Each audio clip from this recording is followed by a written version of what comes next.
Mahigit isang dekada na ang nakalipas, ngunit sariwa pa rin sa isipan ni Tiago ang gabing yun. Napabuntong hininga na lamang siya at napangisi. Malaya na ako sa kalupitan. Wala nang maaaring manakit sa akin at wala na ring sino man ang pwedeng humadlang sa gusto ko. Nagpatuloy siya sa paglalakad patungo sa lumang bahay at nananabik na sa bago niyang biktima. Samantala, ng mga oras na yun, napatingin sa langit si Luningning habang binabagtas ang daan papunta sa kabilang baryo kung saan naninirahan ang kanyang nobyo na si Tiago. Bahagya ng kumakagat ang dilim, kasabay ng pagkapal ng itim na ulap sa kalangitan. Dinoble niya ang bilis sa paglalakad para hindi na siya maabutan pa ng ulan. Kasabay ng mabilis niyang paghakbang ay tila ba nagpapaligsahan ang huni ng mga palakang bukid at kuliglig. Matatayog ang dinaraanan niyang nakahilerang puno ng akasya na nakakuyong na ang mga dahon nung sandaling yun. Maya-maya'y biglang umihip ang malakas na hangin, kasabay ng kulog at kidlat na tumatama sa mga kakahuyan. Hanggang sa tuluyan ng bumuhos ang malakas na ulan. Hawak niya sa laylayan ang bestidang kulay puti para maiwasan ang tilamsik habang siya ay tumatakbo. Pambihira ka naman, Ulan. Ayaw mo man lang makisama. Konting-konti na lang, oh. Bakit ba naman kasi hindi ako nagdala ng payong eh? Ay. Nang marating niya ang kabahayan sa may baryo ay bahagya na ring humina ang buhos ng ulan. Napansin niya na halos lahat ng bahay na nadaraanan niya ay sarado na ang mga pintuan at bintana. Isang matandang lalaki ang noon ay mahigpit na tinatali ang tarangkahan at inaayos ang mga bagakay o patulis na kawayan na pinaniniwala ang panakot at pamatay sa aswang. Ideng! Gabi na! Mapanganib ang lumabas ng ganitong oras. Mapanganib? Bakit naman ho? Maraming nawawalang kababaihan sa baryong ito. Ang sa tingin namin ay posibleng aswang ang nasa likod ng pagkawala nila. Hanggang sa ngayon, hindi pa rin matukoy kung sino ang aswang na yon. May nakapagsabing may mga tayo na ring nabibiktima. Kung ayaw mong mapabilang sa kanila, ay umuwi ka na. Mag-iingat ka. Sige po, salamat. Huwag po kayong mag-alala. Mag-iingat po ako. Tinatakot lang ba ako ni Manong? Pero mukha namang seryoso siya sa sinasabi niya. Ay, ito pala yung palaging kinukwento ni Cardo at ni Boyong. Akala ko naman pinagtitripan lang ako ng dalawang mokong na yun. Hindi bale, kung delikado edi, magpapahatid na lang ako pa uwi. O kaya, bukas na lang ako uwi. Nakaawang ng bahagya ang pinto ng bahay ni Tiago nang dumating ang dalaga. Naghugas muna siya ng kanyang paa sa tubig ulan mula sa umaapaw na timba dahil sa paunti-unti pa ring pagbuhos ng tubig mula sa alulod ng bahay. Sumilip muna si Luningning sa sala at nang walang makitang tao sa loob, dumiretso na lamang siya at binuksan ang pinto ng kwarto ni Tiago. Wala siya? Nasaan kaya yun? Di bale, hihintayin ko na lamang siya dito. Agad niyang kinuha ang tuwalya na nakasabit sa tagiliran ng aparador ni Tiago. Binuksan niya rin ang aparador at naghanap ng pwede niyang ipamalit sa kanyang basang-basang damit. Matapos pumili ng damit na isusuot, nagmadali na siyang punasan ang kanyang buhok. Nakamiti niyang pinagmasdan ang mga gamit ng binata. Kapansin-pansin kung gaano kaingat sa gamit at kung gaano kapulido ang pagkakaayos ng mga kagamitan ni Tiago. Napakaswerte ko talaga sa kanya.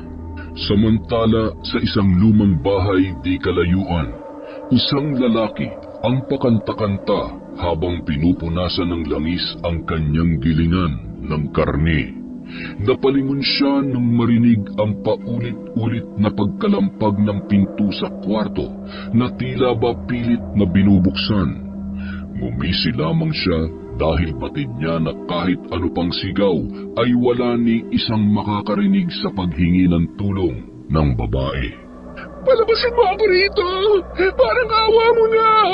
Nanay, tatay, tulungan niyo ako!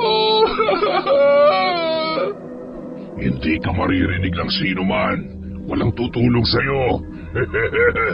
Sakto, nakakaramdam na ako ng gutom. Pero bago yun, kailangan ko munang pagsawaan ang bawat parte ng katawan mo. Laking gulat ng babae nang biglang nagbukas ang pinto. Wala siyang makitang tao, ngunit ramdam niya na maliban sa kanya ay may ibang nilalang sa kwartong yun. Napasigaw siya nang biglang may humila sa isang upuan. Akma niya na sanang hahawakan ang pihitan ng pinto nang maramdaman niya ang mahigpit na pagkakahawak ng kamay sa kanyang braso. Sabay hinila siya at niyakap ng mahigpit na mahigpit. Bitawan mo ako! Sino ka? Pakawalan mo ako, demonyo ka! Huwag ka nang maingay. Kung ayaw mo masaktan, huwag ka na lang pumalag. Napakaganda mo. Hindi na rin ako makapaghintay pang matikman ang dugo at ang bawat parte ng katawan mo. Sa ngayon, maglalaro muna tayo. Wala nang nagawa pa ang dalaga. Walang awa siyang pinagsamantalahan ng aswang na may tangan ng anting-anting na tagabulag, kaya malaya niyang nahahalay at napapatay ang mga babaeng kanyang natitipuhan. Gamit ang kanyang mahahabang kuko ay agad niyang napunit ang damit na suot ng kaawa-awang dalaga na patuloy pa rin sa pagmamakaawa. Samot-saring kalmot rin ang natamo nito sa bawat pagpupumiglas at pilit na panlalaban sa nilalang na hindi niya nakikita. Matapos halayin ang dalaga ay sinakal yun ng aswang. Masay niyang pinagmasdan ang wala ng malay na babae habang siya ay nagbibihis. Nangingitim na ang mga labi ng dalaga at bakas pa rin sa leeg ang kamay ng aswang dahil sa higpit na pagkakasakal nito. Hinila niya sa paa ang dalaga na noon ay gutay-gutay na ang damit. Duguan na rin ang mukha nito dahil sa kanyang mga natamong sugat. Binuhat yun ng aswang sabay inilapag sa malapad na lababo. Kinuha niya ang dalawang matalim na bagay na ginagamit niya sa paghiwa at pagtadtad ng karne. Isang pahaba at malapad na kutsilyo. Kinagat niya ang leeg ng dalaga sabay sinipsip ang dugo nito. Pagkatapos ay unti-unti niyang hiniwa ang tiyan gamit ang matalas na kutsilyo. Dahan-dahan niya ring dinukot ang laman loob nito sabay inilagay sa isang malaking timba. Matapos dukutin yun ay nagpahid siya ng butil-butil na pawis kaya naman nagkalat ang dugo sa makinis niyang muka. Nakangisi pa siyang lumingon sa isang malapad na basag na salamin na nasa kanyang tagiliran. Kinuha niya ang malapad na kutsilyo at marahan yung pinagmasdan. Hinawakan at muling hinagkan ang magandang muka ng dalaga bago tuluyang pinutol ang ulo noon. Sinunod niya ang braso hanggang sa pinagpira-piraso niya na sa katamtamang laki. Binalikan niya ang putol na ulo at dahan-dahan niyang inihiwa ang mga laman sa muka. Dinukot niya rin ang mata sabay nginuya. Kumuha siya ng katamtamang dami ng karne at inilagay yon sa gilingan. Dahan-dahan niyang pinaikot ang makina at masayang pinagmamasdan ang mga pinong-pinong karne na isinisilid sa malaking lagayan. Ginagawa niya yon isang beses sa isang linggo. Sapat na rin yon na pagkain niya sa ilang araw.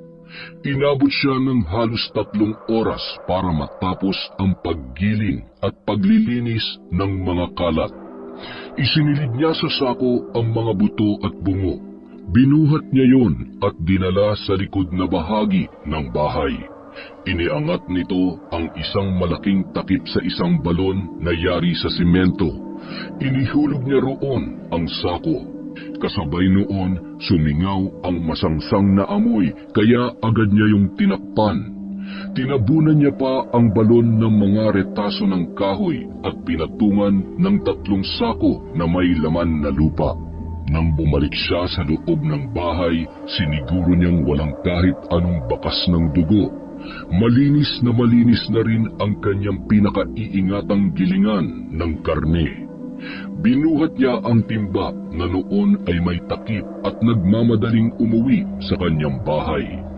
Kampante siya sa ganoong oras dahil magkakalayo ang distansya ng mga kabahayan sa baryong yun.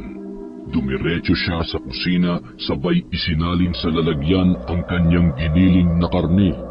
Naghugas muna siya ng kamay pagkatapos ay tinanggal muna niya ang suot na kwintas at inilapag yun sa mesa. Inilagay niya ang mga giniling sa lumang freezer. Hindi niya maipaliwanag ang sayang nararamdaman kapag maraming laman ang freezer na yun. Abala siyang inaayos ang pagkakalagay ng mga sisidlan sa freezer nang biglang may yumakap ng mahigpit mula sa kanyang likod. Tiago, saan ka ba galing? Kanina pa kita hinihintay. Ha? Luningning? Dugo? Bakit napakarami mong dugo? Anong ibig sabihin nito? Aalis na ako. Diyan ka lang. Huwag kang susunod sa akin. Sandali. Saan ka pupunta? Uuwi na ako. Hindi ka pwedeng umalis. Walang sino man ang pwede makaalam ng sikreto ko. Luningning naman, natatakot ka ba sa akin? Huwag ka mag-alala, hindi naman kita sasaktan eh. Alam mo namang mahal na mahal kita, di ba? Makinig ka muna sa akin. Magpapaliwanag ako. Padaanin mo ako. Paano kita pagkakatiwalaan at paano mo ipapaliwanag ang lahat ng ito? Mamamatay tao ka ba? Anong klaseng nilalang ka? Isa ka bang...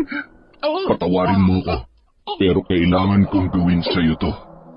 Sa kabilang dako, nagmamadaling naglalakad si Boyong papunta sa bahay ng matalik niyang kaibigan na si Cardo. Malabo ang mga mata ni Boyong at umaasa lamang siya na makakita gamit ang makapal niyang salamin. Carlo! Carlo! Gising ka pa ba? Oh, bakit alalang-alala ka? Kasi galing ako kina Luningning. Wala siya doon. Kanina pa ako pabalik-balik sa kanila. Alam mo ba kung saan siya pumunta? Naku, napakatigas talaga ng ulo ng babaeng yun. Malamang sa malamang, tumuli talaga siya sa pupuntahan niya. Sanay na sanay talagang maglakwat siya ng alanganing oras. Bukas na lang natin sermonan. Uuwi din yun. Uy, Cardo, ano kasi, paramdam ko may nangyaring masama sa kanya. Ano na naman bang nakikita mo? Kanina, matutulog na sana ako. Kakapikit ko lang nang may narinig akong humihingi ng tulong. Si Luningning. Hindi kaya nasa panganib siya ngayon at kailangan niya ng tulong natin? Kapag sumapit ang 12:00 at hindi pa rin siya bumalik, hahanapin natin siya. Baka kasi nandun lang yun sa boyfriend niya sa kabilang baryo. May boyfriend si Luningning sa kabilang baryo? Seryoso ba? Ay, bakit naman hindi mo sinabi sa akin? Aba, bakit parang nagsiselos ka? Huwag mong sabihin na... Teka, may gusto ka ba dun sa tropa natin? Oo, kaya lang, alam ko namang malabong magustuhan niya rin ako. Isa pa, di ko rin masabi sa kanyang nararamdaman ko. Nahiya ako eh. Kaya kahit masakit, tinitiis ko na lang. Basta masaya siya, masaya na rin ako. Aba, binata ng tropa ko. Tuli ka na ba? Uy, loko ko. Habang nag-uusap ang dalawa, nakabagsak naman ang balikat at pasuray-suray na naglalakad si Tatang Lando. Ay naku, sinasabi ko na nga ba, mukhang lasing na naman tong matandang to. Tatang, saan na naman kayo napatagay? Diyan na sa malapit. Tinikman ko lang naman yung lambanog. Abay, masarap. Lalo na ngayong medyo malamig ang panahon. Habang tumatagay nga pala kami napag-usapan namin ang tungkol sa mga babaeng nawawala daw sa karatig baryo nitong nakaraan. At nung isang gabi raw ay taga rito naman ang patuloy pa rin hinahanap. Wala raw balita kung nasaan na matapos magawi sa kabilang baryo.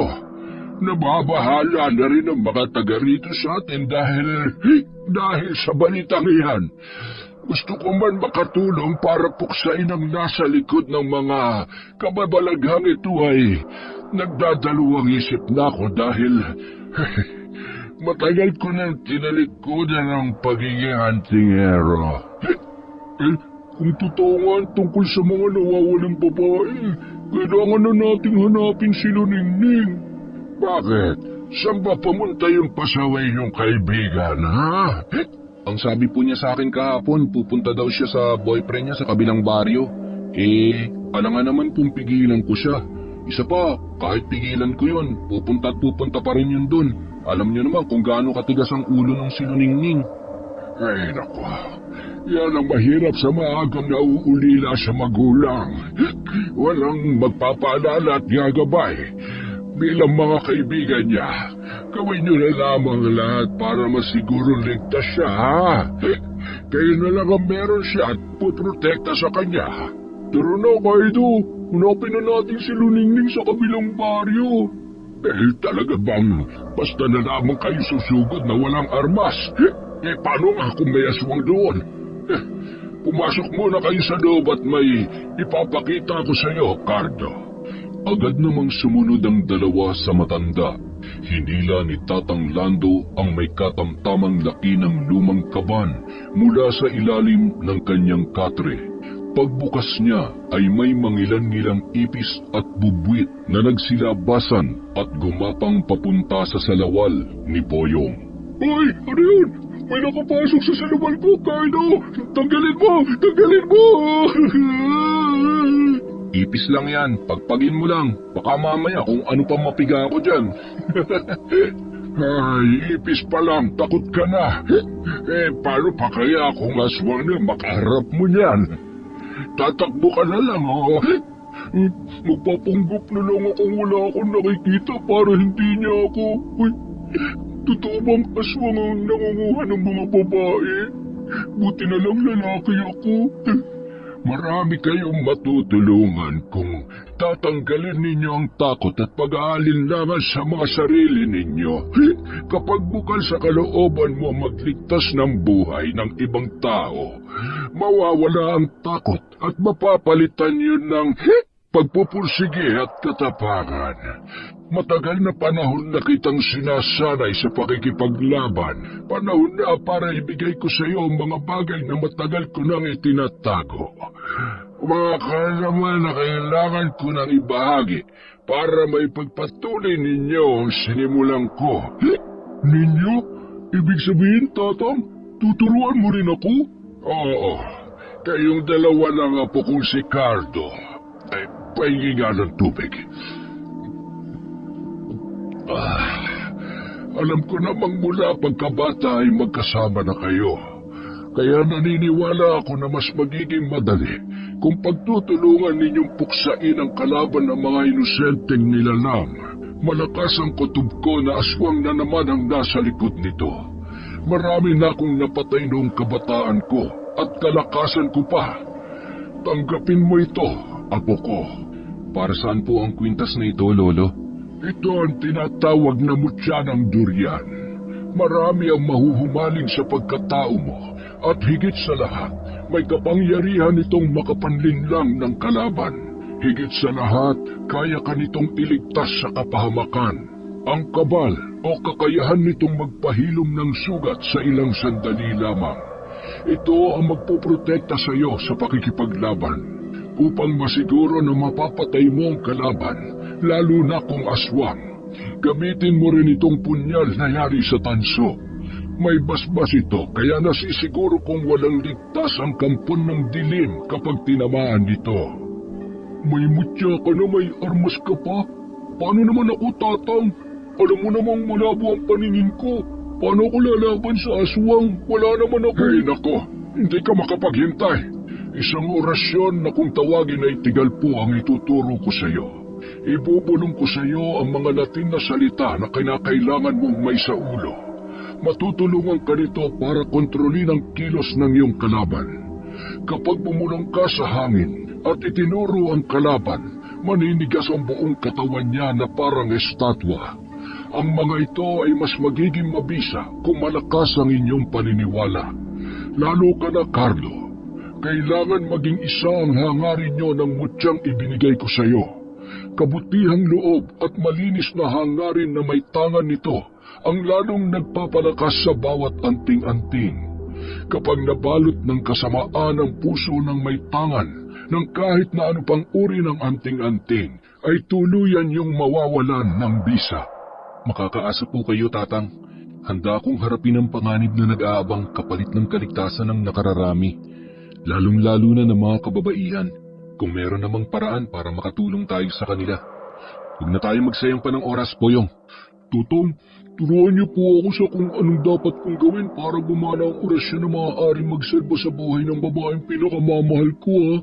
Hindi ko hayaan may mangyaring masama kay Luningning. Kaya lang, nakakatakot ang aswang. Huwag ka mag-alala, nandito naman ako. Magtutulungan tayo sa lahat ng haharapin natin. Paulit-ulit na binabanggit sa isip ang salitang Latin, hanggang sa maisaulo ito ni Boyong. Nakapikit ang kanyang mga mata, sabay itinuro ang kaibigan niya. Hindi magawang magsalita o kumilos man lang ni Cardo ng ilang segundo. Manghang-mangha si Boyong sa kanyang nagawa. Muli niyang ipinikit ang mga mata at muling isinagawa yun, sabay tinapik at hinipan sa tagiliran ang kaibigan na noon ay muling nanumbalik sa normal. Loko ka! Akala ko matutuluyan na ako. Paano kung hindi na ako bumalik sa dati, ha? Ayos to! Tayo na! Hanapin na natin si Luningning! Ililigtas ko siya! Ay, oo na. Huwag ka mag-alala, sa tapang nun sigurado ako makakagawa yun ng paraan para iligtas ang sarili niya sa oras ng kapahamakan. Hindi tayo pwede magpakakampante. Hindi ako papayag na masaktan siya ng kahit na sino. Ay, ang pag-ibig nga naman. Tatang, salamat po ha. Aalis na po kami ni Boyong. Matulog na kayo. Huwag na kayong bumalik doon sa inuman ha. Ay, sige. Idadaan ko na lang sa tubig ang pagkauhaw ko sa alak. Mag-iingat kayo. Ikaw naman, Boyo, kapag nakita mo na si Luningning, sabihin mo na ang totoo. Huwag ka na magpakatorpe pat, magtapat ka na sa kanya. Agad nang umalis ang magkaibigan, dala ang isang malaking flashlight. Inilagay ni Cardo ang punyal sa kanyang tagiliran. Batid nilang matatagalan silang makarating sa karatig baryo dahil sa maputik na daan. Samantala, ang kaibigan nilang si Luningning ay nakakulong sa isang madilim na kwarto. Sinisipa niya ng paulit-ulit ang pinto at dumudugo na ang kanyang mga kamay na pilit na sinisira ang pihitan ng pintong yun. Tumigil siya nang may marinig na kalampag at yabag mula sa labas ng kwartong yun. Tiago, ikaw ba yan? Palabasin mo na ako dito, gusto ko nang umuwi. At binuksan nga ni Tiago ang pinto. Napatingin ang dalaga sa hawak na lubid ng binata. Ano yan? Itatali mo ako? Wala ka na ba talagang planong pakawalan ako rito?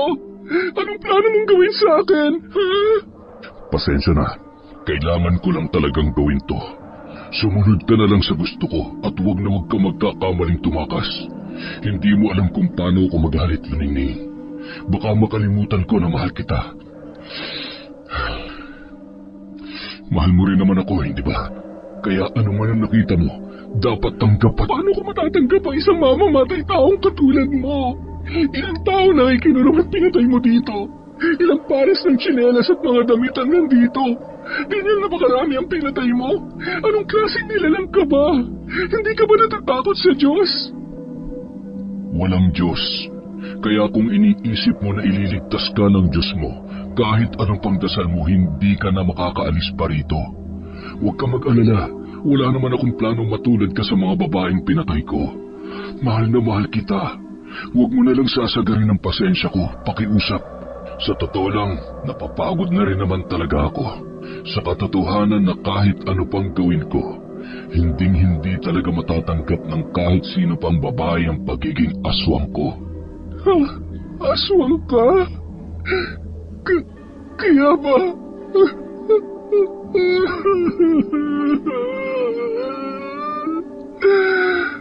Oo, aswang ako. Sa karne at dugo ng tao nagmumula ang lakas ko. Kaya kailangan kong pumatay para mabuhay. Mula pagkabata, isa lang naman ang gusto ko. Matanggap ako ng sarili kong ina. Walang araw na hindi niya ako sinasaktan noon. Para sa kanya, isa akong halimaw. Kung alam mo lang ang hirap na pinagdaanan ko. Minamaltrato ako ng aking ina. Hanggang sa napatay ko siya. Pinatay ko ang sarili kong ina. Alam mo ba kung gaano kasakit yan, Luningning? Kung yung nanay mo ang may kasalanan sa'yo at napatay mo na siya, bakit kailangan mo mandamay ng iba? Bakit? Dahil pare-pareho lang naman kayo. Hindi mo rin naman ako matatanggap, di ba? Tatalikuran mo rin ako ngayong alam mo na ang totoo. Palayain mo na ako. Nagmamakaawa ako. Pangako, hindi ako magsusumbong kahit na kanino. Walang makakaalam nito. Huwag mo nang subukang bilugin pa ang isip ko. Hindi ako tanga, Luningning. Tiago, teka lang. Saan ka pupunta? Diyos ko, tulungan niyo po ako. Ayoko pang mamatay. Nakagapos at patuloy sa paghikbi ang dalaga na tila ba nawawalan na ng pag-asa.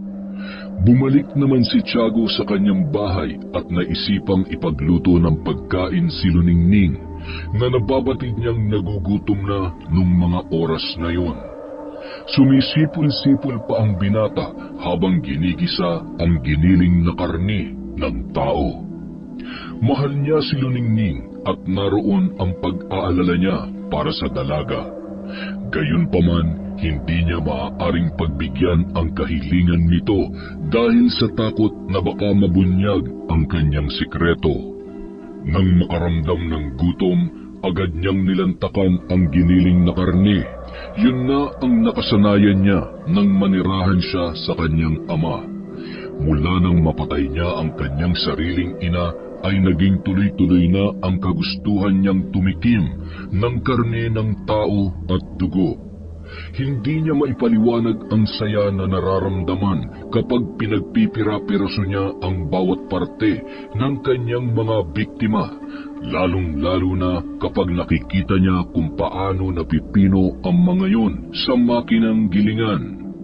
Tinulungan siya ng kanyang ama na makisalamuha sa normal na mga tao. Ang mutya ng kuhol na may tagabulag ang ginagamit niya para walang makakita kapag naghahanap at nangunguha siya ng mabibiktima. Marami na rin siyang napatay sa lugar kung saan naninirahan ang kanyang tatay. Para protektahan siya ng kanyang ama ay pinabalik siya sa baryo ng kanyang yumaong ina pagkatapos ng maraming taon. Hanggang sa nakilala niya si Luningning nung minsang magawi siya sa sentro para mamili ng damit. Sa unang pagkikita ay nagkapalagayan na sila agad ng loob. Kumpara sa mga babaeng naging biktima niya, ramdam niya ang sinseridad at kabutihang loob ng dalaga. Walang lakas ng loob na magtapat ng damdamin si Tiago kay Luningning, ngunit hindi niya na napigilan pa ang kanyang sarili nang mismong ang dalaga na ang nagpahayag na mayroon itong pagtingin sa kanya. Dahil napamahal na siya sa dalaga, isang bagay lang ang kanyang ikinakatakot. Yun ay ang malaman nito ang lihim niyang pagkatao. Sa kasamaang palad, hindi pa man nakita ng dalaga ang pagiging aswang niya ay agad na siyang hinusgahan nito dahil sa labis na pagkabigla at takot sa kanyang nakita. Matapos magluto ng hapunan para kay Luningning, agad niya na yung nilagay sa pinggan at nagpasya na siyang bumalik sa lumang bahay. Nakatitig lang sa plato ang dalaga na pinipigilan ang kanyang gutom. Patuloy sa pagkalam ang kanyang sikmura habang umaagos ang luha mula sa kanyang mga mata. Susubuan kita. Kailangan mong kumain. Hindi mo man sabihin, alam ko namang gutom na gutom ka na. Tumigil ka na sa kakaiyak. Namumugto na yung mga mata mo. Ay, hayaan mo na lamang akong mamatay sa gutom. Huwag ka na kasing magalit at matakot sa akin. Kumain ka na. Huwag mo nang hintayin pa na magalit ulit ako.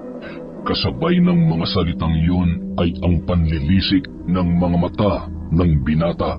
Kaya napilitan na lamang siyang ibuka ang kanyang bibig. Masarap, hindi ba? Ganyan kasarap ang karni ng tao.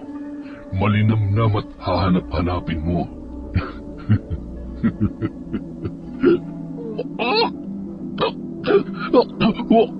Hayop ka talaga! Bakit mo ako pinakain ng karni ng tao? Hindi ako aswang katulad mo. Ayoko na sa'yo. Halimaw ka.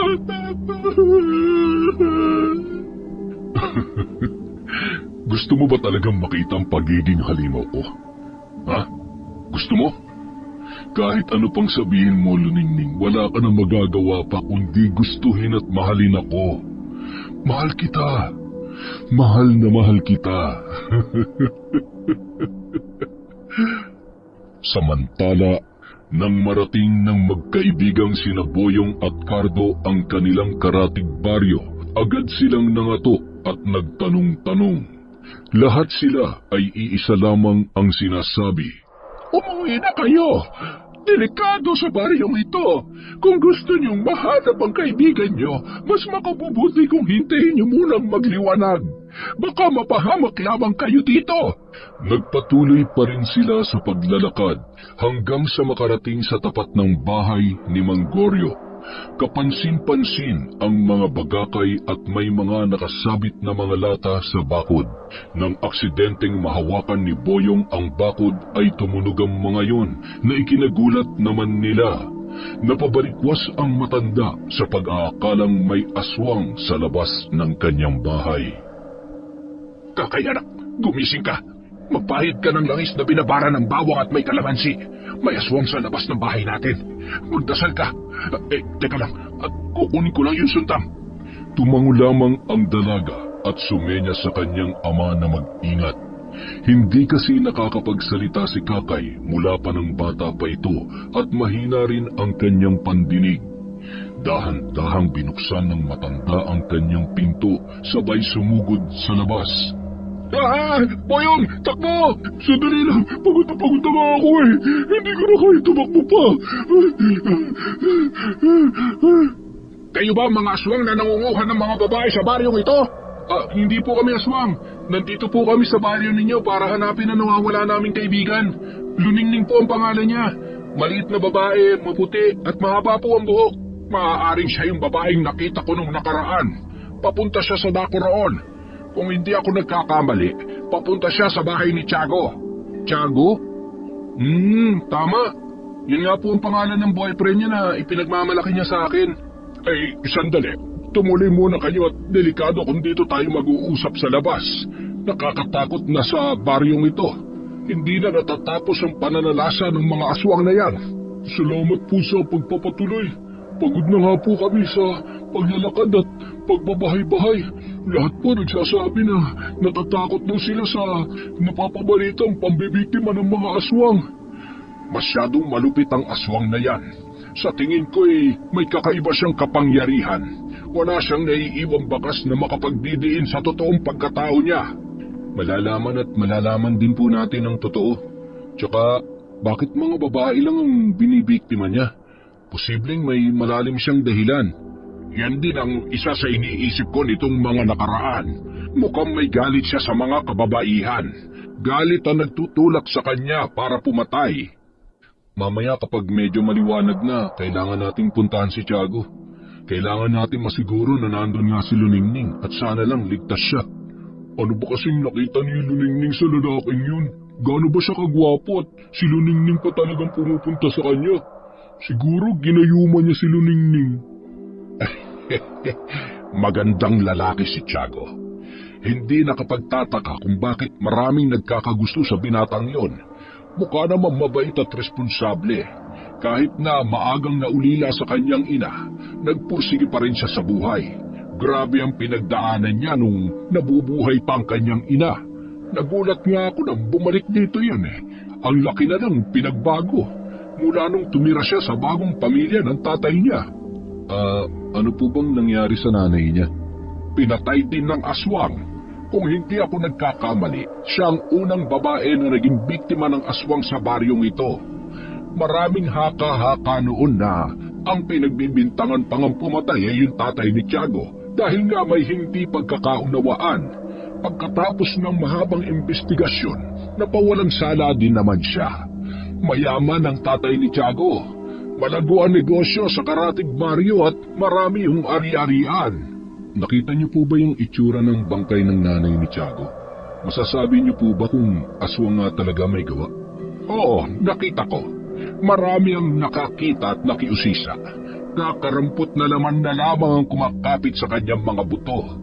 Pinugutan din siya ng ulo. Grabe, kapag naaalala ko, parang babaliktad ang sikmura ko. Maayos ba ang relasyon ni Tiago at ng nanay niya? Baka siyang pumatay sa nanay niya. Tumigil ka nga dyan. Nagsiselos ka lang. Ginawa mo ng mamamatay tao. Seryoso ako. Iba ang kutob ko. Alam niyo, ni minsan hindi sumagi sa isip ko yan. O heto, magkape muna kayo. Salamat po. Bagong kulo.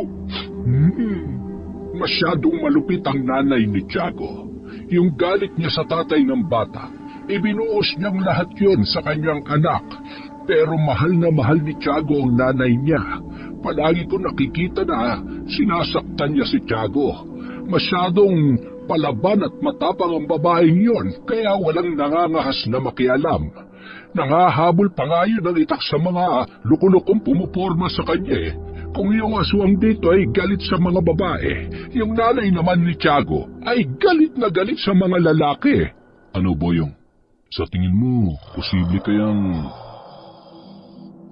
anak ng Teteng? Tinulugan na tayo, Manggoryo. Marahil ay pagod na sa paglalakad. Hayaan mo na may ilang oras pa naman bago magliwanag. Kailan po bang mag-isang nakatira dito? Kasama ko rito ang anak kong si Kakay. Kaya nga doble rin ang pag-iingat at pagbabantay ko sa kanya.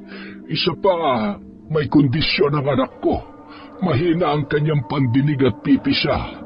Siya na lamang ang meron ako at hindi ko kakayanin na mawala siya sa akin. Kaya sana, mahuli na ang aswang na yan. Sana may maglakas ng loob na hanapin at kalabanin siya. Huwag po kayong mag-alala. Lahat po ng kasamaan ay mayroong katapusan. Sa oras na lumabas na ang katotohanan, hindi ako mag-aaksaya ng panahon na kalabanin siya. Ay, napakatapang mo naman, iho.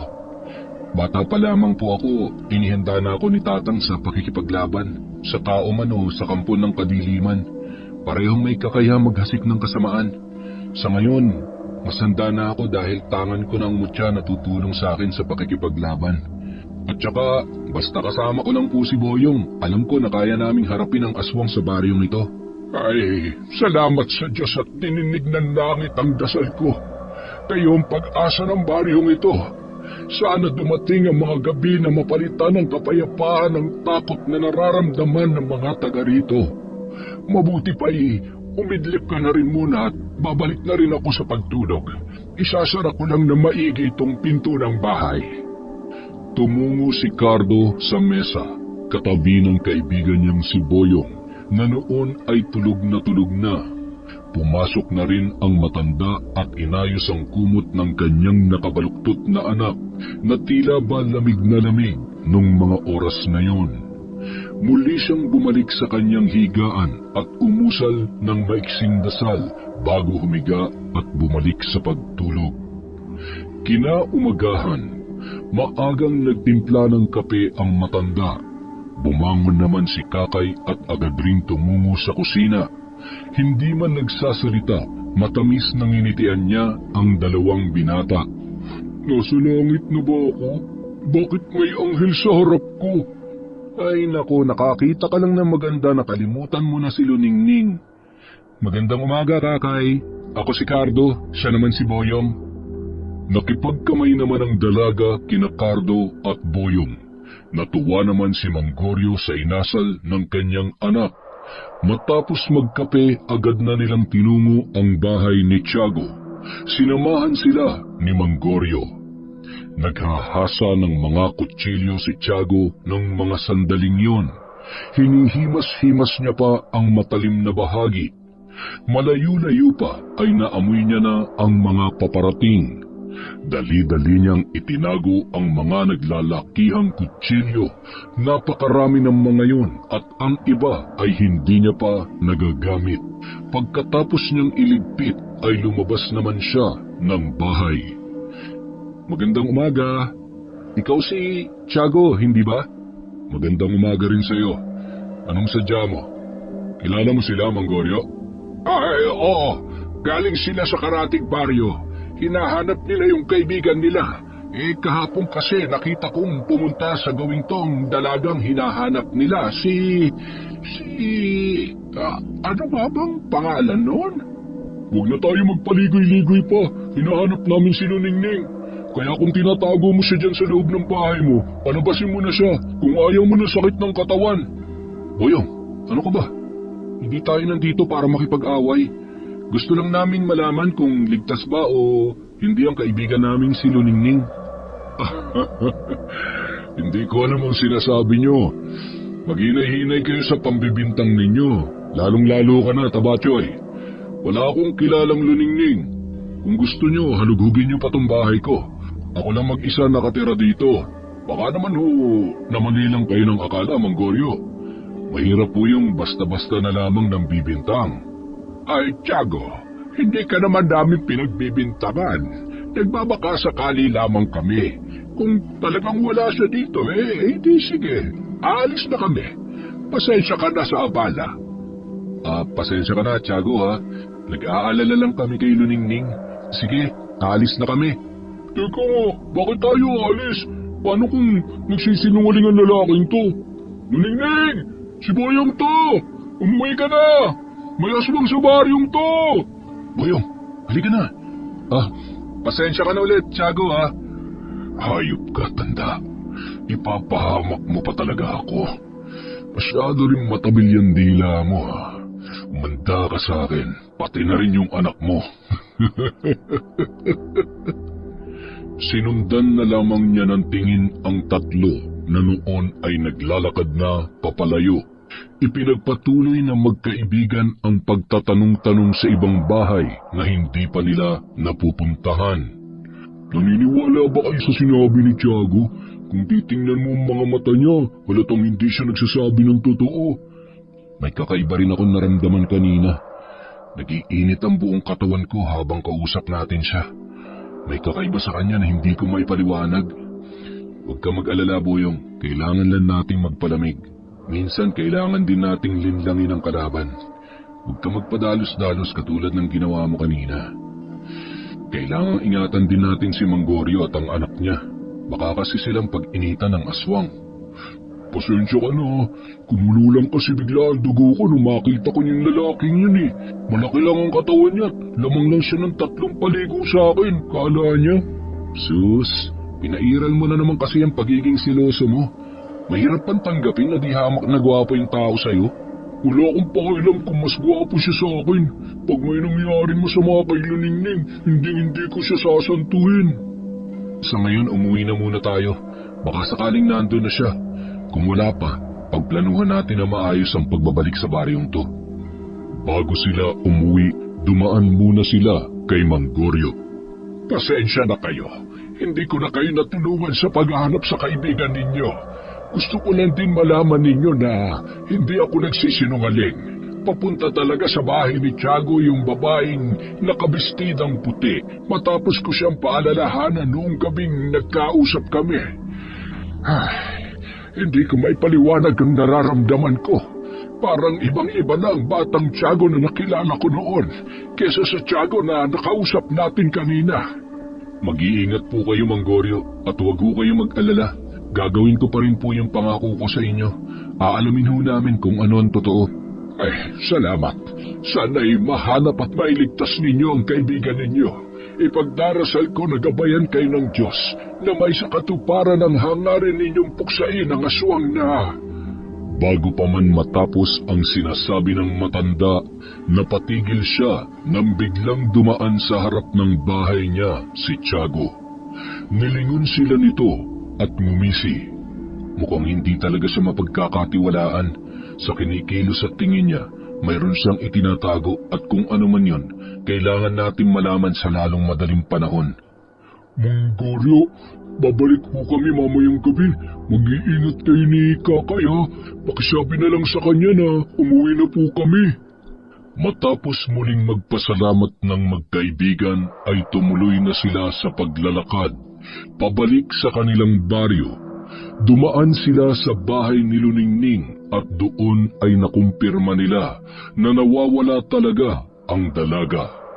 Sa kabila ng pag-aalala ay kinailangan nilang magpahinga pansamantala upang magkaroon ng sapat na lakas para mapaghandaan nila ang pagbabalik sa baryong yun.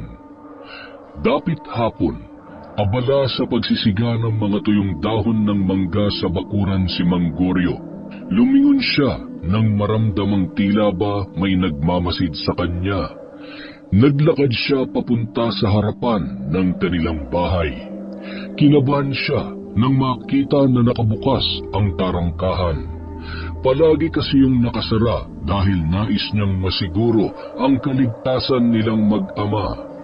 Nang mga oras na yon, binitawan niya ang kanyang talaykay at nagmamadaling pumasok sa loob ng kanilang bahay. Kakay, anak! Nasaan ang anak ko? Hindi maaari!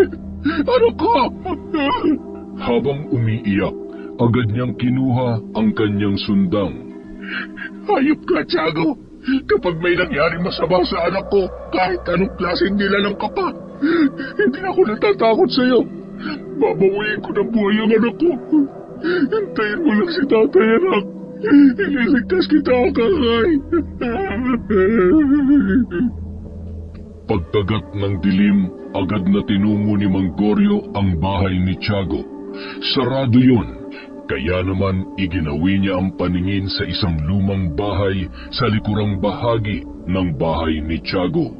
Sinubukan niyang makiramdam at maghanap ng senyales na posibleng nandoon ang kanyang pinakamamahal na anak. Pumunta siya sa may gawing likod ng bahay na yon. Naamoy niya ang kung anong masangsang na amoy. Napaismid pa siya, sabay itinakip ang kanyang braso sa kanyang ilong. Napakabaho naman dito. Teka nga. Sumambulat sa kanya ang mga sako na nakataluntong sa ibabaw ng ilang retaso. Kinapakapa niya pa yun.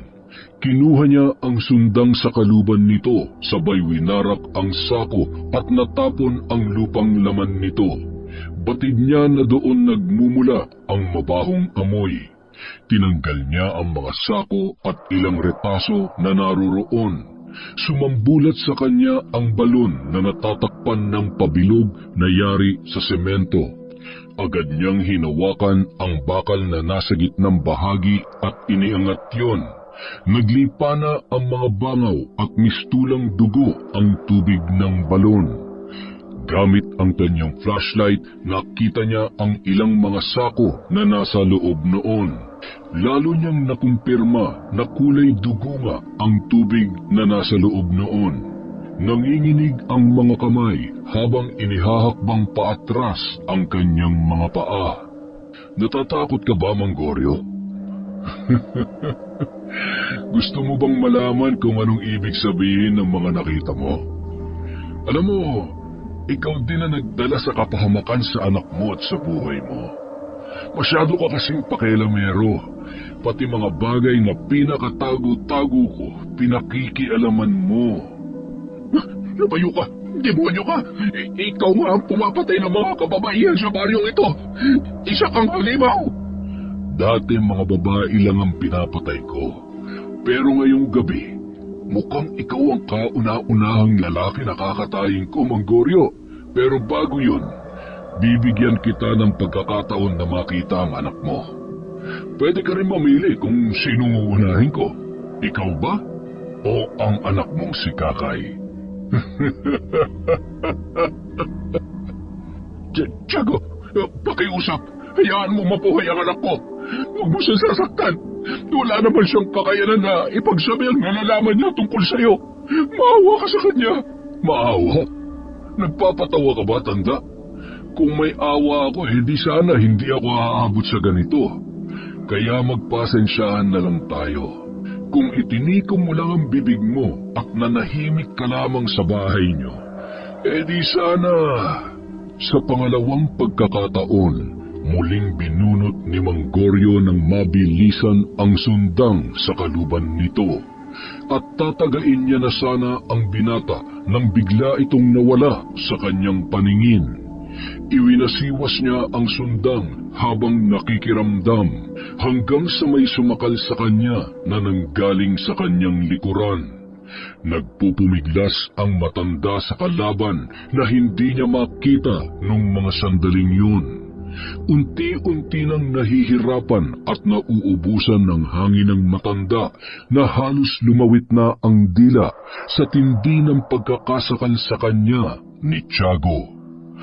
Nang mawalan ng malay si Manggoryo ay bigla itong binitiwan ng binata at hinayaan ang katawan na nakahandusay sa lupa.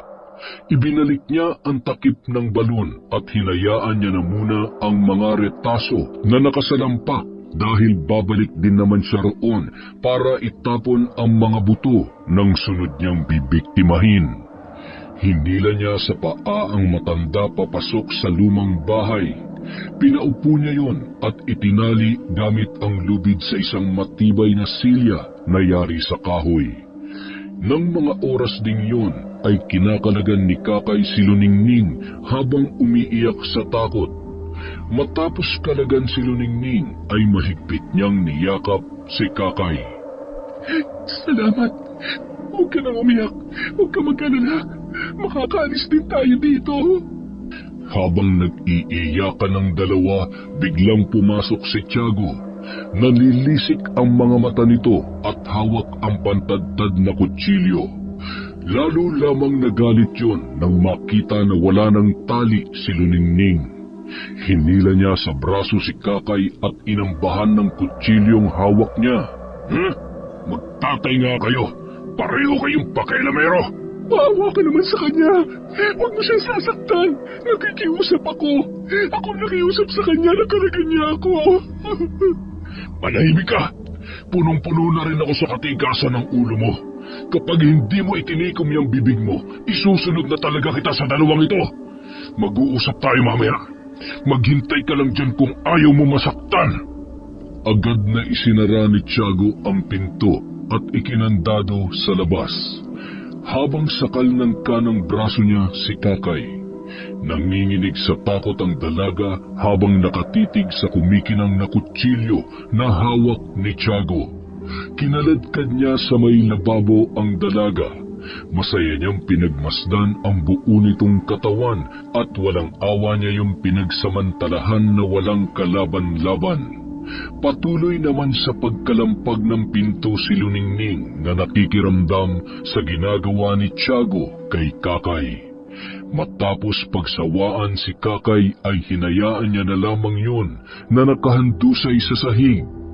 Tanging hikbi lamang ang maririnig sa kaawa-awang dalaga na noon ay nanghihina na. Kinuha ni Tiago ang isang timba na puno ng tubig. Binuhusan niya sa muka ang walang malay na si Manggoryo.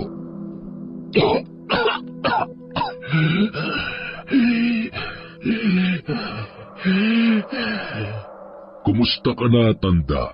Ano, kaya pa ba? Sabi ko naman sa'yo, makikita mo pa ang anak mo.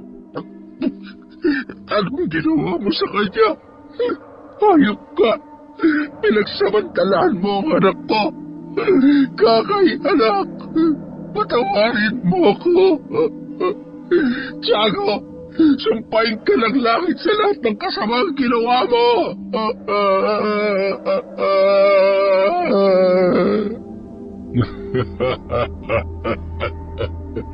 Ngayon, ipapakita ko sa iyo kung gaano ko kasama. Panoorin mo kung paano ko kinakatay ang bawat babaeng binibiktima ko. Huwag kang kukurap, Manggoryo, dahil pagkatapos nito, ikaw naman ang isusunod ko. Gusto ko lang matatak sa utak mo na ikaw ang may kasalanan sa hirap at pasakit na mararanasan ng anak mo. Wag!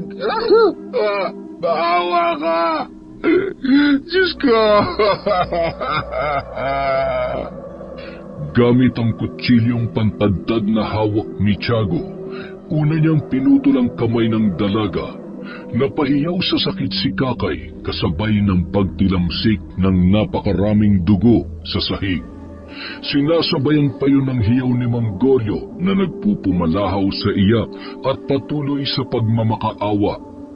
Namumula ang mga mata ni Tiago na noon ay nag-anyong aswang habang pinagpipiestahan ang laman loob ng dalaga. Matapos lantakan yun ay buong lakas niyang hiniwa ang parting dibdib ni Kakay at dinukot ang puso nito. Inilapit niya pa yun sa mukha ni Manggoryo bago tuluyang nilantakan. Umaagos ang dugo sa kanyang bibig habang ninunguya ang puso ng dalaga. Inilapag niya sa ibabaw ng lababo ang wala ng buhay na si Kakay. Matapos tanggalan ng ulo ay binitbit niya yon papunta sa kwarto kung saan nakakulong si Luningning at patuloy sa pagsigaw ng mga sandaling yon. Ibinato niya yon para masindak ang dalaga. Dahan-dahang lumapit si Luningning sa bagay na bahagya niya lamang naaaninag sa dilim. Kinapa niya yon at nang mapagtanto kung ano ay tumili ito ng malakas, sabay na ibalibag ang ulo ni Kakay hanggang sa bigla siyang nawalan ng malay. Ano, tanda? Nagsisisi ka na ba? Nakikialam ka kasi. Kung hindi dahil sa matabil mong dila, buhay pa sana ang anak mo. Ay, pagbabayaran mong lahat ng kasalanan mo. Walang kapatawaran ang kademonyohan mo. Patayin mo na rin ako kaysa araw-araw ko maalala ang ginawa mo sa akin, anak. Huwag kang atat. Hindi pa ako tapos na karnihin ang anak mo. Huwag mo akong minamadali dahil ayaw na ayaw ko sa lahat ang pinangungunahan ako.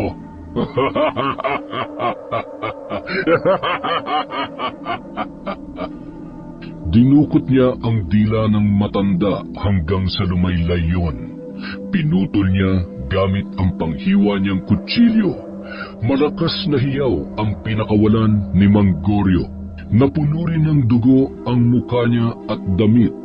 Agad na isinalang ni Tiago ang dila at ang tinadtad na kamay ni Kakay sa gilingan habang humahalakhak ang binata. Matapos niyang gilingin ang mga yon ay isinubo niya kay Manggoryo. Sumuka ang matanda sa sobrang lansa at pandidiri. Pilit niyang nilalakasan ng paghiyaw, dala ng pinaghalong galit at takot sa mga susunod na gagawin ni Tiago. Kitang-kita niya kung paano hinihiwa ang laman ni Kakay sa katawan nito. Matapos ay giniling niya ang lahat ng yon at inilagay sa timba. Anumang oras ay nababatid ni Manggoryo na siya na ang susunod na kakatayin ni Tiago. Samantala, alas 8 ng gabi nang marating ng magkaibigan na sina Boyong at Cardo ang Garatig Baryo. Nagtaka sila nang makita na bukas ang tarangkahan ng bahay ni Manggoryo. Kinabahan sila at agad na pumasok sa loob. Magulo ang higaan ni Kakay at sa labas naman ay nakatiwangwang ang kalaykay na ginamit ng matanda.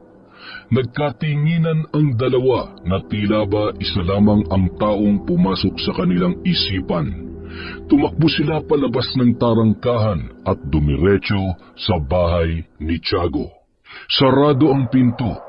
Pinakiramdaman ni Boyong kung may tao sa loob. Walang tao dito, sigurado ko. Pero masasagot ang ilan sa mga katanungan natin kung may makikita tayo dun sa loob. Tama ka, kailangan nating sirain ang pinto at makapasok dun sa loob. Sinara nila ang pihitan ng pinto gamit ang malaking bato. Pagkapasok nila, dumiretso si Boyong sa kusina at si Cardo naman ay sa kwarto ni Tiago. Kinuha ni Cardo ang isang pamilyar na bestida at agad niyang pinuntahan si Boyong sa kusina. Boyong, kay Luningning ang bestida na to, hindi ba? Ibig sabihin may kinalaman nga si Tiago sa pagkawala niya. Kung nandito ang damit niya, hindi kaya... Hindi siya pwedeng mamatay. Hindi ko pa nga nasasabi sa kanyang nararamdaman ko eh. Bago pa sila umalis ay binuksan nila ang isang cabinet na punong-puno ng iba't ibang kutsilyo. Napakarami naman nito. Kung aswang siya, bakit kailangan niyang... Baka kinakatay niyang mga biktima niya. Ibig sabihin, kinatay niya si Luningning. Halika na. Siguradong hindi nalalayo dito ang lugar kung saan posibleng itinatago niya ang mga biktima niya. Magdasal na lang tayo na may maabutan pa tayong buhay. Sana buhay pa ang kaibigan natin. Sa tingin mo, hawak na rin kaya ngayon si Manggoyo at si Kakay? Posible. Sabi ko naman sa'yo, pag-iinitan niya talaga si Manggoyo dahil sa pagsugod natin sa kanya kahapon. Ay, nadamay patuloy sila. Bilisan mo na. Hindi tayo uuwi hanggat hindi nagbabayad ang nilalang na nasa likod ng lahat ng ito. Kinuha ko tong kutsilyo. Ito mismo isasaksak ko sa lalamunan niya. Humanda siya sa akin. Dala mo ba yung punyal na ibinigay sa atin ni Tatang? Oo, itong tatapos sa kasamaan niya. Teka, nakikita mo bang nakikita ko? Yung lumang bahay na walang bintana? Wala nga ba o sadyang malabo lang ang paningin ko? Huwag nang maraming tanong, sumunod ka na lang sa akin. Habang hinahanap nila ang pinto ng bahay na yon, ay napadpad sila sa gawing likod. Tumambad sa kanila ang magulong mga retaso at ang balon na may takip na semento. Ang baho naman! Nang alin? Yang hininga mo o yung naaamoy ko? Ay, huwag ka na lang din magtanong. Alam mo naman kung anong sagot dyan. Boyong, tingnan mo. Buisit. Ang baho! Uy, naku! Siguradong dito niya tinatapon ang mga tira-tirang bangkay ng mga biktima niya. Samantala, habang nilalantakan ang lamang loob ni Manggoryo, ay naramdaman niya na may tao sa labas ng lumang bahay na yon. Agad niyang kinuha ang kanyang kwintas at tumungo sa labas. Sabay na napalingon ang magkaibigan nang biglang bumukas ang pinto. Nagkatinginan sila at kinilabutan. Maghanda ka, Boyong. Nasa paligid lang ang kalaban. Oo, nararamdaman ko rin siya. Maya-maya, biglang may kung anong humawak sa paa ni Boyong. Napasigaw ito sa gulat, sabay walang kasing bilis na pumulupot ang lubid sa kanyang dalawang paa. Alam kong ikaw yan, Tiago. Duwag ka. Magpakita ka't huwag ka magtago gamit ang kung anumang kapangyarihan na ginagamit mo. Alam mo kung bakit kami nandito. Huwag mong sasaktan si Boyong. Itigil mo ng pagpatay ng mga taong wala namang kasalanan sa'yo. Sa halip na pakinggan ang sabi ni Cardo ay lalo lamang nagngit-ngit sa galit si Tiago. Inilublob niya ng patiwarik sa balon si Boyong. Tuwang-tuwa siyang iniaangat at biglang inilulublob ang binata. Habang hindi naman magkanda-ugaga si Cardo na nagkukumahog na sagipin ang kanyang kaibigan. Tama na! Huh? Hindi ako mamamatay sa tubig! Mamamatay ako sa baho dito! Napakayayabang ninyo! Mga wala naman kayong binatbat! Hindi nyo ako makakaya! Walang kasing bilis na hinila ni Tiago papasok sa bahay si Boyong at agad namang nakapasok si Cardo sa nakabukas pang pinto. Sinipa-sipa ni Tiago si Boyong na noon ay tila ba hindi na humihinga. Mahinang nilalang ka naman pala. Cardo, ayos, ikaw mabilis ka. Mukha ka pa namang mabait. Kaya lang, napakatanga mo rin para isipin pang pumasok dito. Diyos ko, Ngayon ko lang po kailangan ng himala ninyo. Tulungan niyo po ako na iligtas sa mga kaibigan ko. Mongorio, napakasama mo, Tiago. Wala ka talagang awa. Magpakita ka! Kasabay ng malakas na halakhak ni Tiago ay laking gulat niya nang tila ba nanlalamig ang buo niyang katawan. Hanggang sa unti-unti na siyang nakikita ni Cardo. Ha? Ano nangyayari? Bakit hindi na gumagana ang anting-anting ko? Hindi ito maaari! Huh? Paano ba yan? Mukhang sumasang-ayon sa akin ang pagkakataon. Gusto ko lang malaman mo na anumang anting-anting kapag ginamit sa kasamaan ay unti-unting nawawalan ng bisa. Kaya siguradong hindi mo na matatakasan ang mga kasalanan mo, Tiago. Tatapusin na kita! Kahit anong gawin mo, mas malakas pa rin ako sa'yo! Aswang ako, sadyang makapangyarihan at malakas. Huwag ka nang umasa na maililigtas mo mga kaibigan mo. Hindi mo makukuha si Luningning dahil akin lang siya! Huh? Ilang beses niyang inumpog ang ulo ni Cardo, sabay sinaksak ng kutsilyo sa tagiliran nito. Hinayaan niyang nakatusok yon, sabay kinaladkad papunta sa kwarto kung nasaan si Luningning. May sorpresa ako sa iyo, mahal ko. Nakikilala mo ba kung sino to? Cardo, anong ginawa mo sa kanya? Hayop ka talaga, Tiago! Cardo, gumising ka! Gumising ka! Pangako lagi na ako makikinig sa sinasabi mo. Huwag ka namang mamamatay. Samantalahin mo na ang oras na makakasama mo siya. Dahil sa pagbabalik ko, tutuluyan ko na yan.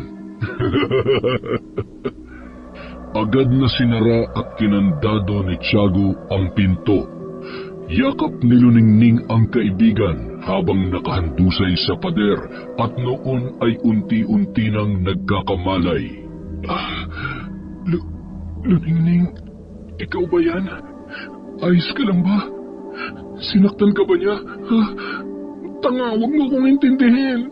Paano natin tatanggalin tong kutsilyo sa tagiliran mo? Baka mabusan ka ng dugo, kabunutin mo. Ano? Maganda ka lang talaga pero pingi ka eh. Ang sabi ko, bunutin mo na, bilis. Pero sigurado ka ba? Oo, huwag ka matakot. Sigurado ako. Paano naghilom ang sugat mo? Tao ka ba?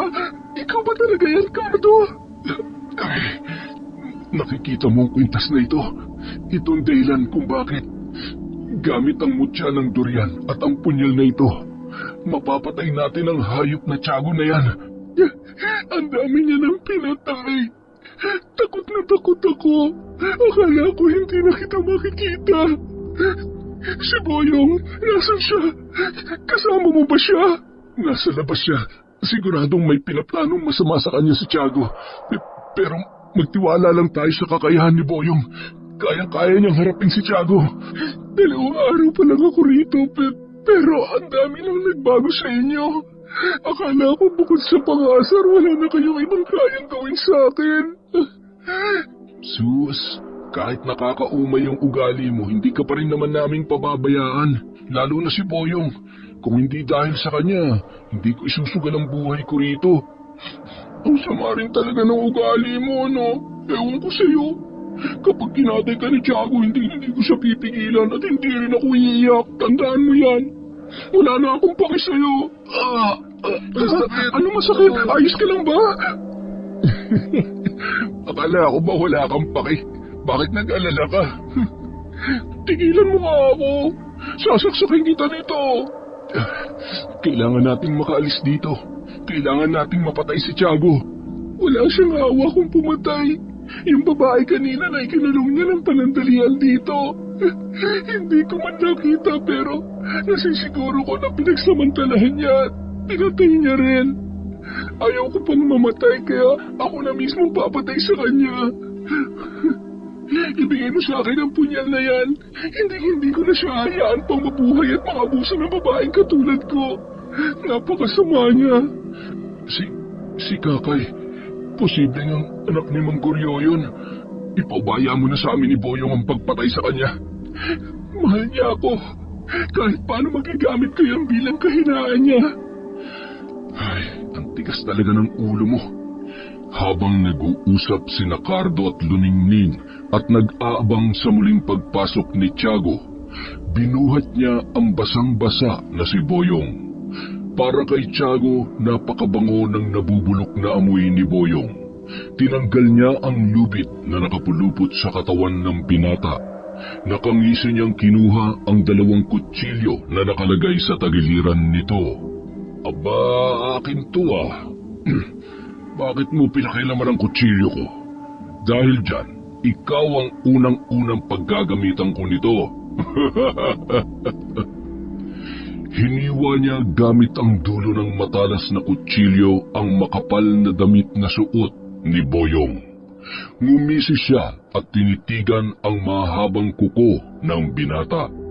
Napatigil siya at nag-isip. Hinawakan niya ang kaliwang kamay sabay nginat-ngat at hinihila pa isa-isa ang kuko hanggang sa mabunot yun. Bigla naman nagkamalay si Boyong. Aray, tama na! Masakit! Halimaw ka talaga! Boyong? Si Boyong yun! Diyos ko, ano ginagawa niya kay Boyong? Kailangan natin makalabas at tulungan si Boyong! Ay, bukas na nga lang kita kakatayin para magkita-kita pa kayong tatlo. Para buong gabi mo ring maramdaman yung kirot ng kamay mo. Hawak sa leeg, binuhat ni Tiago si Boyong at ibinagsak sa sahig sa tapat ng kwarto para tanggalin ang kandado ng pinto. Nakahanda na si Cardo sa pagpasok ni Tiago. Boyong! Mamatay ka na! Hindi mo ako mapapatay, Cardo. Hindi ang punyal na ton tatapos sa akin. Nagpambuno ang dalawa. Naagaw ni Tiago ang punyal na hawak ni Cardo, sabay ibinalibag yun. Sinakal niya si Cardo habang lalong nanlilisik ang kanyang mga mata. Humaba ang kanyang mga kuko at inilabas niya ang kanyang pangil. Unti-unti niyang inilalapat yun sa leeg ng binata. Agad na gumapang si Luningning at kinapa ang punyal, sabay tumakbo papalapit kay Tiago para saksakin ito sa likod.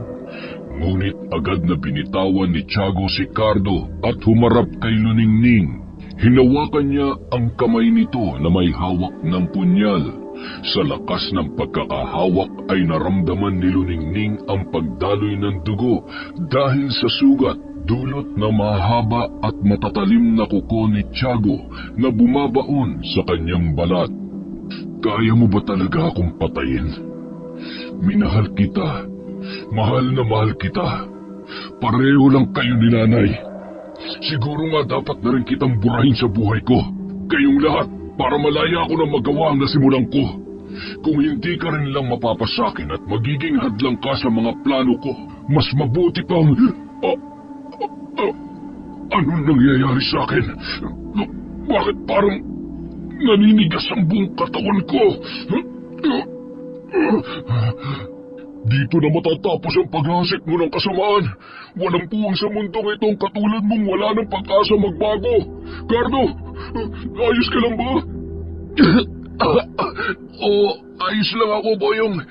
Napakalakas niya talaga. Muntik na akong... Akala ko katapusan ko na kanina. Salamat, Boyong. Maasahan ka talaga. Mamaya na tayo magkwentuhan. Kailangan rin niyang maranasan kung anong pakiramdam ng pinapasakitan. Para sa mga babae na pinagsamantalahan niya, sinaktan at kinatay niya. Ipaghihiganti ko sila. Anong ginawa niya sa akin? Bakit hindi ako makagalaw? Hindi ako pwedeng mamatay. Oo nga, Boyong. Anong ginawa mo? Bakit hindi makagalaw si Tiago? Tinuruan siya ni Tatang Lando na gamitin ang orasyon na kung tawagin ay tigal po. Ay, epal ka talaga, Cardo. Akong tinatanong ni Luningning eh. Ako dapat na magsasabi nun. Ay! Ano ka ba naman? Tumigil ka nga dyan. Huwag mong sabing pati ako pagseselosan mo. Tumigil na nga kayo. Buhatin niyo na to palabas. Bigat-bigat yan. O dapat yan hilahin din eh. Paano ganito? Hindi ka dito. Pinahirapan mo ako kanina. Pues gagawin ko rin yun sa'yo. Tapusin na natin siya gamit ang punyal na to. Kailangan pa ba natin siyang pahirapan? Diyos na lamang ang bahala sa kanya. Hindi dahil masama siya, kailangan din nating ibalik lahat ng masasamang ginawa niya sa atin. Kapag ginawa natin yun, ano pang pinagkaiba natin sa kanya? Nasasabi mo lang yan dahil hindi mo nakita at hindi mo alam kung anong ginawa niya. Hindi sapat na mamatay lang siya. Hindi siya dapat kaawaan dahil wala siyang awa. Hindi na siya nakontento. Hindi lang siya basta-basta pumapatay. Pinagsasamantalahan niya pa. Napakasama niya. Tila nawala sa sarili si Luningning at kinuha ang pantadtad ng karne. Tatagpasin niya na sana ang kamay ni Tiago nang biglang bumagsak sa kinatatayuan si Boyong at kasabay noon ay ang pagbabalik sa normal ni Tiago. Talaga bang kaya mo akong patayin? Akala ko ba mahal mo ko? Sabihin mo nga sa akin, totoo ba na minahal mo ko? Oo, minahal kita. Pero hindi ang Tiago na nasa harap ko ngayon. Hindi ka dapat mahalin, isa kang demonyo. Mas gugustuhin ko pang mamatay kesa makasama ka. Magsasama talaga tayo dahil akin ka lang. Magsasama tayo hanggang sa impyerno. Katapusan mo na! Walang kasing bilis na itinarak ni Cardo ang punyal sa likod ni Tiago. Bumulwak ang masangsang at masaganang dugo sa sugat maging sa bibig nito. Sa ganung kalagayan, mabilis pa rin nitong naagaw ang kutsilyo na hawak ni Luningning. Pinagsasaksak niya si Cardo sa iba't ibang parte ng katawan. Humihiyaw naman si Luningning at nanginginig sa takot. Ni hindi niya na magawang umalis sa kanyang kinauupuan. Samantala, unti-unti nang nakakaramdam ng panghihina si Tiago. Paano naghihiram ang mga sugat mo? Hindi maaari. Walang matitirang buhay sa... Napahiyaw ng malakas si Cardo sa biglaang pagkirot ng kanyang mga sugat. Ilang sandali lamang ay naramdaman niya na ang paghihilom ng mga ito. Bumangon siya, nilapitan at niyakap si Luningning. Huwag ka nang matakot. Wala na siya. Makakauwi na tayo. Kaido, Luningning, ano nangyari? Bakit parang hinang-hina ako? Sinong nakapatay sa aswang na ito? Ako ba? Paano mo mapapatay yan nawalan ka ng malay? Ay, muntik na tayo dun Okay ka lang ba? Naninibago pa ang katawan mo, kaya siguro nawalan ka ng malay. Siguro nga. Teka, bakit yakap-yakap mo si Luningning? Ako na... Lumayo-layo ka nga muna, tsaka ka na dumiskarte. Kita mo naman At tsaka, baka mahimatay pa siya sa amoy mo. Hindi na kapagtataka kung mahihirapan siyang kalimutan ang mga nangyari. Ang alam ko lang, kailangan niya tayo ngayon. Bago nagpasyang umalis, naghukay sa likod ng bahay si Cardo para ilibing doon ang katawan at pugot na ulo ni Kakay at Manggoryo. Nag-alay sila ng dasal para sa mag-ama bago tuluyang tinabunan ng lupa at tumalikod pabalik sa loob ng lumang bahay. Hila-hila ni Boyong ang katawan ni Tiago. Karga naman ni Cardo ang patuloy na umiiyak na si Luningning. Hindi pa rin magawang makapagsalita ng dalaga. Palabas na sana sila ng pinto nang biglang tumambad sa kanila ang isang nilalang. Anong ginawa niyo sa anak ko? Hindi, pagbabayaran niyo ito! Agad na inilapag ni Cardo si Luningning para harapin ang galit na aswang na nasa kanilang harapan. Nasisiguro nila ng mga oras na yon na ang nilalang na nasa kanilang harap ay walang iba kundi ang ama ni Tiago. Kamatayan rin ang magiging kabayaran sa pagpatay niyo kay Tiago. Walang lalabas ng buhay sa bahay na ito. Sana alam mo kung gaano karaming buhay ng kinitil ng anak mo. Sadya bang walang awa kung pumatay ang mga aswang na katulad ninyo?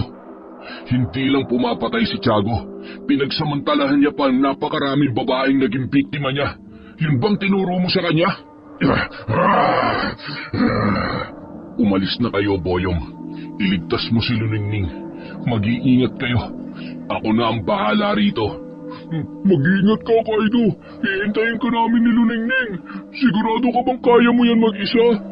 Huwag kang mag-alala. Agad na sinugod ng aswang si Cardo. Walang pakundangan niyang pinagkakalmot ang binata. Sa bawat malalim na kalmot ay sumasabay ang pagtilamsik ng dugo. Ngunit agad ring naghihilom yun. Lalong nagngit-ngit sa galit ang aswang. Sinakal niya si Cardo at handa ng baliin ang kanyang leeg habang dinadaganan niya ang binata. Sinikap ni Cardo na dukutin sa kanyang tagiliran ang punyal at walang kasing lakas na itinarak yun sa dibdib ng amang aswang ni Tiago. Patawarin sana ako ng Diyos kung kailangan kong tapusin ang masasamang nilalang na katulad nyo. Gusto ko lang magkaroon ng kapayapaan ng mga tao sa baryong ito. Para sa mga pamilya na sumisigaw ng hustisya dahil sa walang awang pagpatay ni Tiago. Manggoryo, kung nasaan ka man ngayon, patawad at hindi namin kayo nailigtas, pero mula sa gabing ito, magkakaroon na ng kapayapaan ang bawat gabi sa lahat ng bahay sa baryong ito. Hila-hila ang katawan ng matandang aswang. Inihulog niya sa balon ang bangkay ng dalawa sabay tinakpan. Paglingon niya ay nakita niya ang kanyang mga kaibigan na nakahiga sa may damuhan. Aba, nagawa pang matulog. Hinawi niya ang buhok sa mukha ni Luningning. Gising ang dalaga at patuloy pa rin sa paghikbi. Tama na yan. Ligtas ka na. Ligtas na tayo. Huwag ka nang matakot. Hindi ko nahahayaan pang mawala ka sa paningin ko mula ngayon. Boyong, bakit mo kami iniwan? Ayun, gago, buhay pa ako. Nasaan na yung aswang? Napatay mo ba? Aray Tumayo naman. ka na dyan. Uuwi na tayo. Kinarga ni Cardo si Luningning at mabilis namang sumunod si Boyong. Kung hindi lang mabigat si Luningning, ako na sanang kakarga sa kanya pa uwi. Ay nako, kung kaya mo lang talaga to, malamang sa malamang nakauwi na kayo. Ang bigat eh, hindi ko pala kaya. Hindi talaga, hindi mo rin kakayanin pati kamalditahan nito. Mabait pa to ngayon. Kapag nakalimot na, ay nako. Kung hindi ko lang talaga mahal to, pinabayaan ko na sana tong kinain ng aswang na yun eh. Seryoso ka ba? Mahal mo rin siya? Oo, mahal ko siya bilang kaibigan. Kayong dalawa, pareho ko kayong mahal. Hindi nga. Sinungaling ka? Alam ko nagsisinungaling ka. Mahal mo ba talaga siya? Okay lang naman sa akin. Isa pa, nun pa naman bagay na talaga kayong dalawa eh. Nakikita ko naman kung gaano mo siya alagaan. Kaya kahit masakit na wala talagang pag-asa na magustuhan niya ako, magiging masaya ako kung ikaw ang pipiliin niya. Huwag ka nang malungkot.